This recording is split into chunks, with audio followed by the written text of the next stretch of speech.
देश अपनी आज़ादी का 80वां साल मना रहा है। भारत को आज़ाद हुए 80 साल हो गए। आज़ादी के इस यात्रा में बहुत सारी चीज़ें हिंदुस्तान ने हासिल की, बहुत ऐसी चीज़ें हैं जो हमें हासिल करनी है। लेकिन जब जश्न की बात होती है तो अलग अलग तरीके से लोग आज़ादी के जश्न को मनाते हैं। तो आज इस खास कार्यक्रम में, इस प्रोग्राम में हम आज़ादी का जश्न मनाएंगे और वो जश्न होगा शेरो शायरी के साथ। तो शेरो शायरी के साथ इस जश्न का हम आगाज़ करते हैं और मेरे साथ जो मेहमान हैं, पहले उन मेहमानों से आपका परिचय करवा देते हैं। मेरे बाईं तरफ शशि पांडे जी हैं जो आपको अगले आधे घंटे में अपने शेरो शायरी के ज़रिए आज़ादी का जश्न किस तरीके से मनाया जाता है वो आपको बताएंगी, समझाएंगी। मेरे दाहिने तरफ मोहित शौरी जी हैं जो आज़ादी का जश्न अपने अंदाज में मनाएंगे और इनके साथ पूरे देश को मनाना है, हमारे सारे दर्शकों को मनाना है। हमारे तीसरे मेहमान हैं प्रियंका राय जी। इनके भी शब्दों से आप समझेंगे आज़ादी का वैल्यू, आज़ादी का महत्व। तो आप तीनों का बहुत बहुत स्वागत, वेलकम। और आगाज़ करते हैं प्रोग्राम का क्योंकि जैसे मैंने शुरुआत में कहा शशि जी कि आज़ादी का अपना एक महत्व है। हर इंसान, हर एज ग्रुप अपने अपने तरीके से आज़ादी के जश्न को सेलिब्रेट करता है। आपसे शुरुआत में मैं इस आज़ादी के पल को हमारे दर्शक किस तरीके से जिएंगे, किस तरीके से मनाएंगे, किस तरीके से सेलिब्रेट करेंगे। जी बहुत बहुत धन्यवाद। और मैं जी मीडिया का बहुत बहुत धन्यवाद देती हूँ कि आपने सबने इतनी सुंदर सी ये महफिल सजाई है और हम सबको यहाँ पे आमंत्रित किया है और हम सब अपनी भावनाएं आपके साथ, अपनी विचार जो है वो आपके साथ साझा कर सके, हमें ये मौका दिया है। और सभी को मैं देशवासियों को आप सभी के माध्यम से, आपके चैनल के माध्यम से बधाई देती हूँ 80 साल पूरे होने की। एक बहुत लंबा टाइम होता है ये किसी देश के लिए कि देश आज़ाद हुआ है। और हम सभी देख रहे थे कि अभी थोड़े दिन पहले दिल्ली में क्या हुआ और भारत के विभिन्न क्षेत्रों में क्या हो रहा है। तो मैं कहती हूँ 4 पंक्तियों से अपनी बात को शुरुआत करती हूँ। और कहीं ना कहीं ये संदेश मेरा, चूंकि इस समय जेनजी चल रहा है सभी जगह, तो मैं जेनजियों को संदेश देना चाहती हूँ कि बिल्कुल जोश में रहें, क्योंकि जोश उनके अंदर ऑलरेडी है, लेकिन जोश के साथ होश ना खोएं, ये बहुत ज़्यादा ज़रूरी है। जितने हम आधुनिक होएं वो उतना अच्छा है हमारे लिए, क्योंकि हमें सीधे धीरे धीरे आगे की ओर बढ़ना है। लेकिन तो वही कहना ये भी है कि अपनी संस्कृति को भी हमें साथ लेके चलने की जिम्मेदारी भी हमारे ही ऊपर कहीं है। तो मैं कहती हूँ 4 पंक्तियाँ की प्रार्थनाएं सभी काम करती हैं, प्रार्थनाएं सभी काम करती हैं, बाधाओं को सभी आम करती हैं। प्रार्थनाएं सभी काम करती हैं, बाधाओं को सभी आम करती हैं। डराती हैं जो काली रातें हमें, डराती हैं जो काली रातें हमें, वही नया सूरज नाम करती हैं, वही नया सूरज नाम करती हैं। तो कहीं ना कहीं जो हमें लगता है कि कहीं से अंधकार दिख रहा हो, कहीं आपके मन में कोई निराशा आ रही हो, तो वहीं से एक रोशनी की दिखाई देती है, किरण दिखाई देती है और वहीं से हमें रास्ता मिल जाता है। 4 पंक्तियां और कहती हूँ कि आंखें बंद करने से अंधेरा नहीं होता, आंखें बंद करने से अंधेरा नहीं होता, दिया जला देने से सवेरा नहीं होता। आंखें बंद करने से अंधेरा नहीं होता, दिया जला देने से सवेरा नहीं होता। और सपनों में नहीं हकीकत में जागा करो, सपनों में नहीं हकीकत में जागा करो। धृतराष्ट्र बन के रहने से बसेरा नहीं होता, धृतराष्ट्र बन के रहने से बसेरा नहीं होता। बहुत बहुत धन्यवाद। और जी हाँ, चलिए तो अभी हमने आगाज किया। देखिए आपको वो जो कवि सम्मेलन वाला फील नहीं आ रहा होगा, हम लोग बंद स्टूडियो में शूट कर रहे हैं, तो इसलिए हम लोग जब ये बोलेंगे तो हम तीनों को इनको अप्रिशिएट करना है, जब ये भाई साहब बोलेंगे तो हमें अप्रिशिएट करना है। और जब आप लोग हमारे जो दर्शक अपने, मुझे यकीन है अपने घर पर बैठ के जरूर आप लोगों के लिए तालियां बजाएंगे। देखिए आप लोग तो अपने हिसाब से शब्द करते हैं ना, जब अब आप लोगों ने, इन्होंने आगाज कर दिया तो मैंने भी थोड़ा कहीं से उधार ले लिया, 2 पंक्ति। तो देखिए आजादी का ये जश्न है, आजादी का ये जश्न है, तिरंगे का सम्मान है, हम भारतीय हैं, यही हमारी पहचान है। बिल्कुल, बहुत सुंदर, बहुत। ये देखिए होता है ना कि खरबूजा देखिए रंग बदलता है, तो आप लोगों के सानिध्य में मैंने रंग बदल लिया, मेरे जहन में भी चीज आ गया। तो मोहित जी आपके पास आता हूँ। भाई साहब, आप कैसे अपने अंदाज में हमारे दर्शकों के लिए कुछ शब्द गढ़िए जिससे जो आज़ादी का महोत्सव है, जश्न आज़ादी है, उस पर 4 चांद लग जाए। धर्म जी, देखिए सबसे पहले मैं आपको शुभकामनाएं देता हूं कि कवियों के साथ खड़े होकर के आप भी लगभग कवि हो गए हैं और आपने भी 2 पंक्तियां लिखी हैं, मुझे बड़ी खुशी हुई। एक बड़ी प्रसिद्ध पंक्ति है कि शहीदों की चिताओं पर लगेंगे हर बरस मेले, वतन पर मिटने वालों का यही बाकी निशान होगा। ये पंक्ति आज शाश्वत सत्य हो रही है। बिल्कुल, लगातार पूरे देश में 80वां वर्ष हम लोग मना रहे हैं, पूरे देश में हम आज़ादी का जश्न मना रहे हैं और सभी लोग अपने प्रयास से। और एक बात मैं और कहना चाहता हूँ जो हमेशा से कहता हूँ कि हिंदुस्तान की जो बलिदान की पुस्तक है इसमें बहुत सुनहरे पन्ने हैं और अलग अलग प्रकार के हैं। मैं देश के बारे में क्या सोचता हूं और मैं अपने देश को क्या दे सकता हूं एक कलमकार होने के नाते। मैं पहली बार लिखने बैठा तो मेरे सामने 2 लेखनियां थीं, एक श्रृंगार की थी, एक अंगार की थी। मैं दुविधा में था कि किसे चुनूं। तो मेरी परेशानी को देखते हुए श्रृंगार की लेखनी बोली कि उठा लेखनी आशिक वाली लिख दे पायल की छन छन, उठा लेखनी आशिक वाली लिख दे पायल की छन छन, अपने शब्दों की खुशबू से महका देना सबका मन। ये कृष्ण कन्हैया की धरती पर 2 ही चीज गजब की हैं, या तो सावन की रिमझिम या हाथों में बजता कंगन, या तो सावन की रिमझिम या हाथों में बजता कंगन। तू कान्हा साजो रूप धरे ये कलम बांसुरी बन जाए, तू कान्हा साजो रूप धरे ये कलम बांसुरी बन जाए, तेरी धुन में लीन हुए कि गोपी तुझ पर मर जाए। तो मुझे सुन के बड़ा अच्छा लगा। कोई युवा कवि सुनेगा, युवा व्यक्ति सुनेगा, उसको अच्छा ही लगेगा। तो मैंने जैसे उस लेखनी को उठाने का प्रयास किया तभी अंगार की लेखनी चिल्लाई और उसने जो कहा वो मोहित शौर्य के यहाँ खड़े होने का मकसद तय कर दिया आजादी के इस दिवस पर, और मेरा दायित्व तो मुझे याद दिलाता है। अंगार की लेखनी ने कहा कि तू उठा लेखनी आशिक वाली लिख दे पायल की छन छन, अपने शब्दों की खुशबू से महका देना सबका मन। ये सच है तेरे हाथों में ये कलम बांसुरी बन जाए, ये सच है तेरे हाथों में ये कलम बांसुरी बन जाए, तेरी धुन में लीन हुए कई गोपी तुझ पर मर जाएं। परो दिनकर के शब्द पुत्र बस इतना मान तो रख लेना, परो भूषण के शब्द पुत्र बस इतना मान तो रख लेना, जो सरहद पर टूटी हो उस पायल को भी लिख देना, जो सीमा पर टूटी हो, जो सरहद पर टूटी हो उस पायल को भी लिख देना। लाखों कविता लिख देना तू बसंतीज वैसाखी पर, लाखों कविता लिख देना तू बसंतीज वैसाखी पर, बस एक छंद ही कह देना बहनों की टूटी राखी पर, बस एक छंद ही कह देना बहनों की टूटी राखी पर। तो उसी रात जो मैंने अंगार की लेखनी उठाई तो मेरे सपने में एक सौंदर्य में बड़ा एक अच्छा सा चेहरा आया। उसने शिकायत की कि अब तो तुमने भी अंगार की लेखनी उठा ली तो हमारी खूबसूरती को कौन लिखेगा। तो मैंने दीदी उसे निराश नहीं किया, मैंने सिर्फ इतना कहा कि तेरी सांसों को आहों को मैं अपनी जान लिखूंगा। स्वतंत्रता दिवस के पावन अवसर पर इससे अच्छी पंक्तियां मेरे पास नहीं है कि तेरी सांसों को आहों को मैं अपनी जान लिखूंगा, तेरी जुल्फों के बादल को मिला वरदान लिखूंगा, मगर जो सोखली शाही तेरी आंखों की झीलों ने, मैं अपने खून की बूंदों से हिंदुस्तान लिखूंगा, मैं अपने खून की बूंदों से हिंदुस्तान लिखूंगा, मैं अपने खून की बूंदों से हिंदुस्तान। बहुत बढ़िया, बहुत बढ़िया, आपने माहौल बना दिया है। मैं चाहूंगा कि प्रियंका राय जी आप भी थोड़ा इसको कंटिन्यू कीजिए, अपने शब्दों से इस आजादी के जश्न को आप गढ़ने की कोशिश कीजिए। बहुत बहुत आभार धर्म जी आपका, और मैं जी के माध्यम से उसके तमाम दर्शकों को स्वतंत्रता दिवस की ढेर सारी शुभकामनाएं देती हूँ। और मैं कैसे इसको देखती हूँ, मैं आप तक बातें पहुँचाती हूँ, अपने दर्शकों तक बातें पहुँचाती हूँ। ये जब सावन का महीना आता है तो लड़कियां हरी चूड़ियां पहनती हैं, पर हम जैसी लड़कियां हमेशा ऐसी चूड़ियां पहनती हैं जिसमें तीनों रंग हो।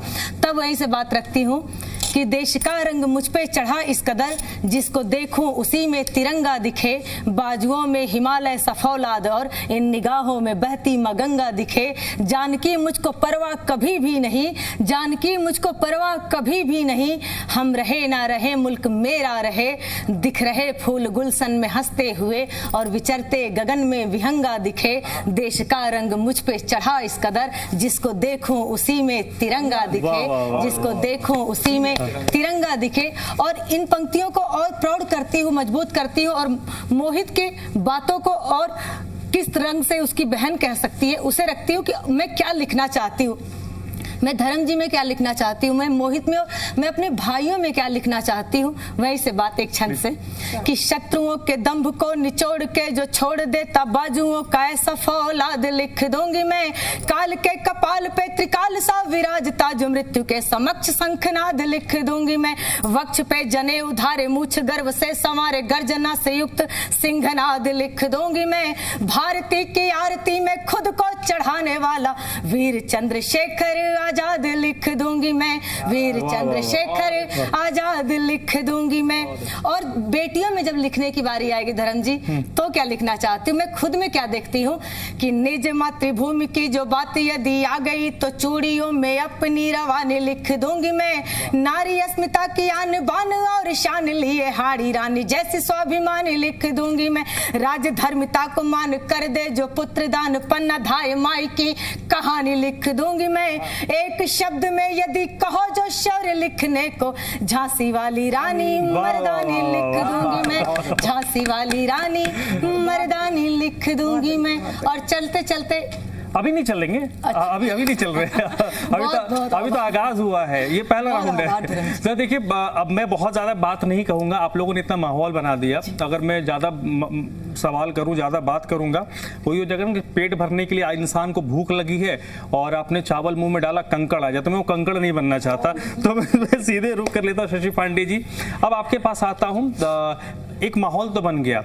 देखिए, आपने ज़ंजी से शुरू की, हमने आज से 1 महीने पहले जंतर मंतर पर देखा, आज रांची में हम देख रहे हैं जहां पर लड़के बैठे हुए हैं। ज़ंजी का दौर है, तो और सबसे ज़रूरी है कि ज़ंजी अपने अधिकारों को तो समझे, साथ साथ अपनी जिम्मेदारियों को भी समझे। ये बहुत महत्वपूर्ण है। अधिकार जानना ज़रूरी है, बट आपकी जिम्मेदारी भी क्या है, कर्तव्य बोध होना भी ज़रूरी है। तो मैं चाहूँगा कि आगे आप बताइए कि कैसे आज़ादी मिल तो गई, ये बने रहे, ये बहुत ज़रूरी है। बिल्कुल, आपने बिल्कुल सही मुद्दा उठाया। और मैं मैंने अपनी बात ही ऐसे शुरुआत की थी कि जो माहौल बना हुआ है देश में कि ज़ंजी है, ठीक अपनी बात रख रहे हैं, लेकिन संस्कृति को, अपने जो देश की रिवाज है उसको भी साथ में लेकर के चलने की बात है। तो वो एक गीत मैंने लिखा था जब मोदी जी ने ये आह्वान किया था, सुनिएगा।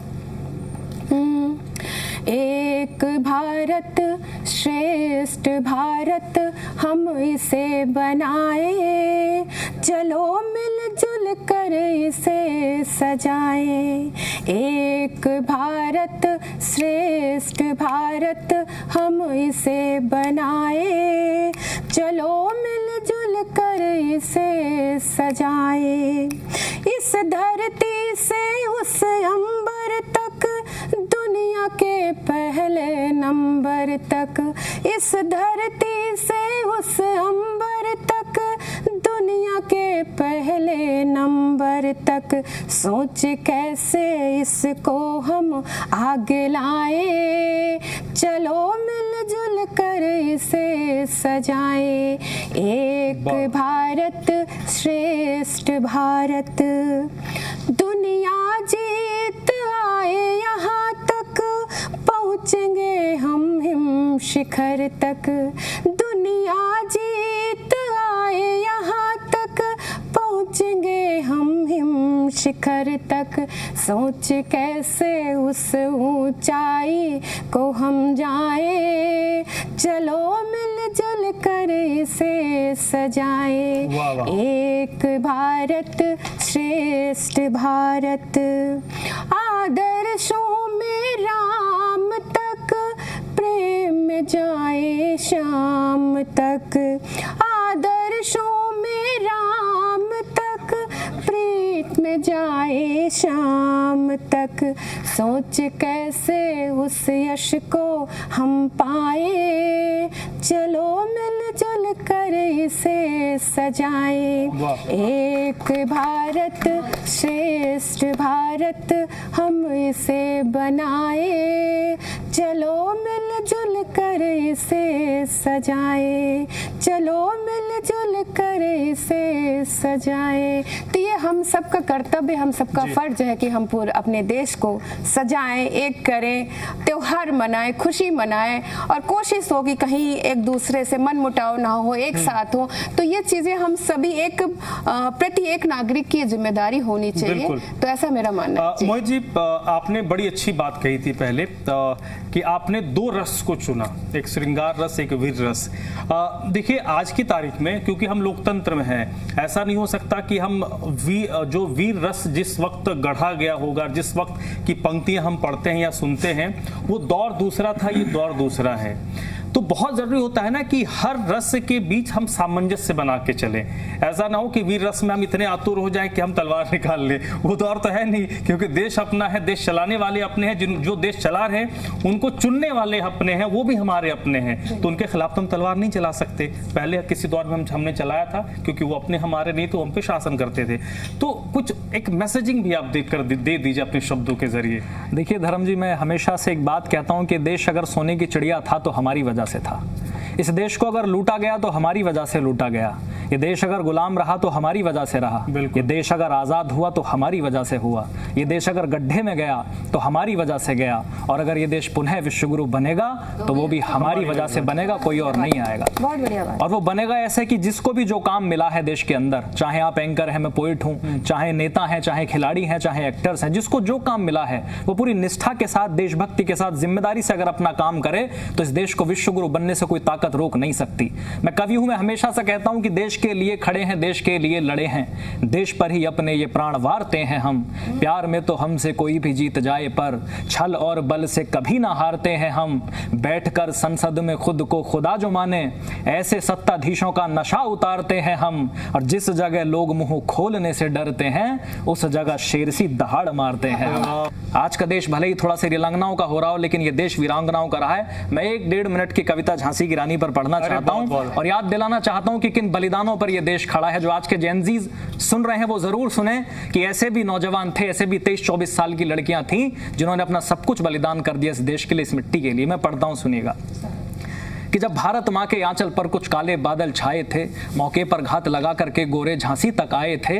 आकर के बोले रानी से तुमको अब जाना ही होगा, हर रोज पति की यादों में तुमको रुदन गाना होगा। राजा तो स्वर्ग सिधार गए, ना वारिस है कोई झांसी का, जो बात नहीं मानेगा तो उसको आदेश है फांसी का। जो बात हमारी मानोगी तो सुविधा भी दी जाएगी, जो कहीं और रह लोगी तो पेंशन भी दे दी जाएगी। बेहतर होगा बुंदेलखंड की सीमा के तुम पार रहो, बेहतर होगा बुंदेलखंड की सीमा के तुम पार रहो। पर छोड़ के झांसी नहीं गई तो मरने को तैयार रहो, पर छोड़ के झांसी नहीं गई तो मरने को तैयार रहो। इतना सुनते ही रानी की आंखों के डोरे लाल हुए, इतना सुनते ही रानी की आंखों के डोरे लाल हुए। नभमंडल में बिजली कड़की, तेवर इतने विकराल हुए। गुस्सा इतना की आंखों से दुश्मन के चेहरे नोच लिए, फिर पलक झपकते खड़ी हुई आंखों से आंसू पोंछ लिए। चेहरे पर तेज तो इतना कि सूरज भी फीका पड़ जाए, जिसकी भी ओर देख ले वो डर से धरती में गड़ जाए। ऐसा लगता था मानो काली खप्पर भरने आ पहुंची, ऐसा लगता था रणचंडी रणभेरी गुंजाने पहुंची। ऐसा लगता था जगदम्बा खुद लेकर के हथियार खड़ी, ऐसा लगता था मात पद्मिनी जौहर को तैयार खड़ी, ऐसा लगता था मात पद्मिनी जौहर को तैयार खड़ी।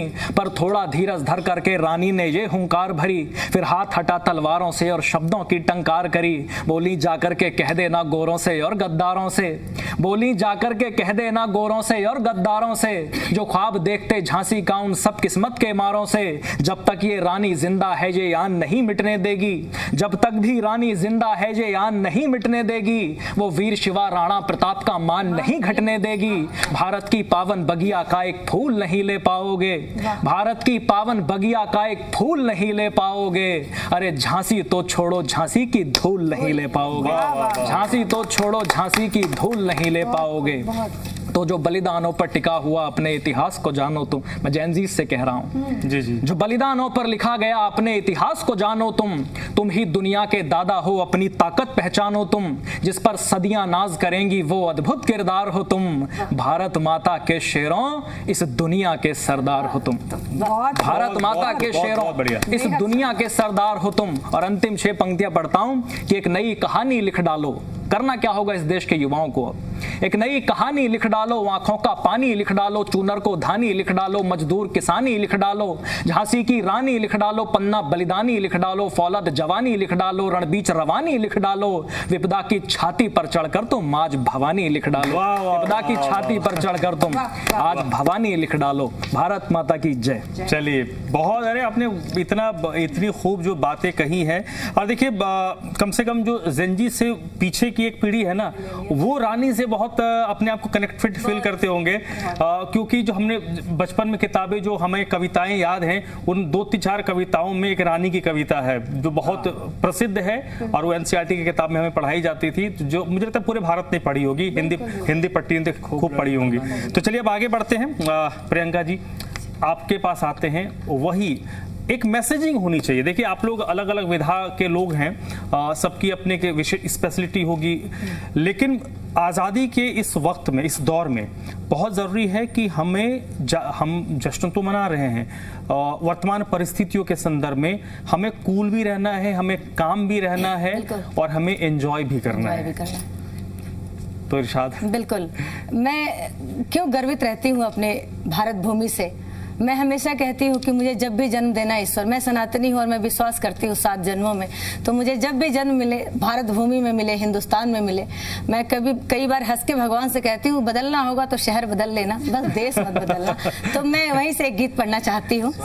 राम कृष्ण गुरु नानक गौतम महावीर के देश की, आओ कथा सुनाओ तुमको सुंदरतम परिवेश की, आओ कथा सुनाओ तुमको सुंदरतम परिवेश की। यहाँ पे अपने देश को हम सब भारत माता कहते हैं, भिन्न भिन्न जाति धर्मों के लोग यहाँ पर रहते हैं। नदियाँ, पेड़, पहाड़ों, घाटी तक को हमने पूजा है, इसीलिए तो भारत जैसा देश न कोई दूजा है। आज जरूरत पड़ी विश्व को, पड़ी जरूरत अखिल विश्व को, गीता के उपदेश की, आओ कथा सुनाओ तुमको सुंदरतम परिवेश की, अपने भारत देश की।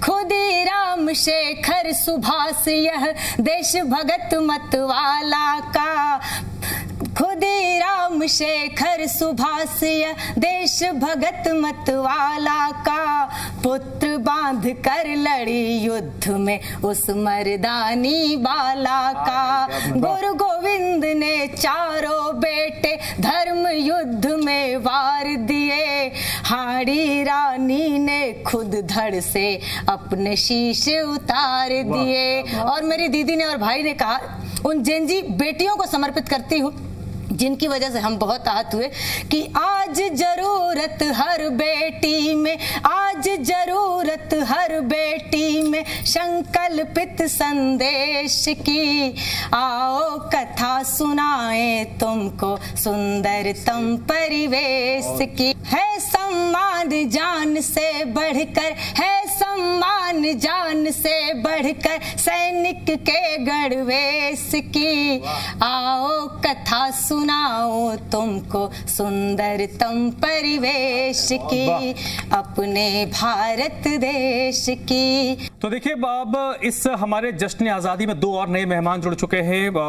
धर्म जी हैं, बहुत बहुत स्वागत है आपका, और दास आरोही आनंद जी हमारे साथ जुड़ चुके हैं, आपका भी बहुत बहुत स्वागत। जश्न आज़ादी की हम बात कर रहे हैं धर्मवीर जी, तो आपके शब्दों में आज़ादी क्या है?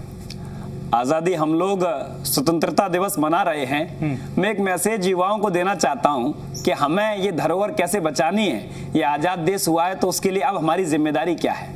हम ना विषाद में जीते ना घबराते हैं, हम ना विषाद में जीते ना घबराते हैं, विपरीत परिस्थिति में हिम्मत दिखलाते हैं, मुरली भी गीता और सुदर्शन धरते हैं, मानवता ना मर जाए इसी से डरते हैं। यह राष्ट्र शौर्य में प्रथम, और आज तो शौर्य को याद करने का दिन है, यह राष्ट्र शौर्य में प्रथम, त्याग में अव्वल है। मिट्टी जननी है माई, हृदय गंगाजल है, और बंधुत्व सिखाया है जिससे सभ्यता बची। उत्सव धर्मी जनजीवन की भव्यता बची, भव्यता संस्कृति संस्कार संरक्षित हैं, ये भारत में ही है और कहीं नहीं। जो मिला इसी को आगे बड़ी लकीर करें, श्रम से बुद्धि से जुटें प्रेम और धीर हरें, श्रम से बुद्धि से जुटें प्रेम और धीर धरें, मिलकर जीवन सौंपे हम इस परपाटी को, तब विश्व करेगा नमन भारतीय माटी को। को तब विश्व करेगा नमन, भारतीय माटी को तब विश्व करेगा नमन। चलिए दास आरोही आनंद जी, अब आपका रुख करते हैं जी। आजादी का जश्न हम मना रहे हैं, आजादी का जश्न मना रहे हैं, तो मैं तो अपने देश के दर्शकों को, इस चैनल के दर्शकों को यही संदेश देना चाहूंगा कि पीढ़ियों को ये बताओ कैसे थी गुलामी आई और फिर कैसे कैसे पाई थी स्वतंत्रता, कैसे कैसे गली गली चौक चौक घूम घूम इनकलाब जिंदाबाद गाई थी स्वतंत्रता। तो हमें अंग्रेजों से ये भीख में मिली नहीं है, हमने तो शौर्य से कमाई थी स्वतंत्रता। शेखर सुभाष जैसे लाखों ने दिए थे प्राण, तब जाके भारत में आई थी स्वतंत्रता, तब जाके भारत में। और एक संदेश और कि ये राष्ट्र कैसे बचता है कि संकट में मातृभूमि घिरती रही, वहां पे क्या जिम्मेदारी हम लोगों के कंधे पर है। संकट में मातृभूमि घिरती रही, वहां पे शौर्य स्वाभिमान जहां लेश नहीं बचता, आतताई रौंदते हैं वहां की वसुंधरा को, वीरता का जहां परिवेश नहीं बचता। तो देश ये खड़ा है बलिदान की परंपरा पे, देश ये खड़ा है बलिदान की परंपरा पे, बिना बलिदान कुछ शेष नहीं बचता। देश को बचाने हेतु प्राण देने पड़ते हैं, भाषण सुना देने से देश नहीं बचता, भाषण सुना देने से भाषण सुना देने से। ये जश्न आज़ादी है और हमारे कवियों ने अपने अंदाज से इस जश्न को और बेहतर बनाने की कोशिश की है। मुझे उम्मीद है जो हमारे दर्शक हैं उनको ये प्रोग्राम पसंद आया होगा और जो मैसेजिंग यहाँ से कन्वे हुई है वो प्रेषित हो जाए, वो ज़्यादा महत्वपूर्ण है। एंजॉय तो एक दिन का होता है, लेकिन जश्न आज़ादी ऐसा हो कि हर दिन हम इस जश्न को सेलिब्रेट करें, और वो सेलिब्रेशन तभी हो सकता है जब आपको अपने हक और अधिकार के साथ अपनी जिम्मेदारियों का एहसास हो।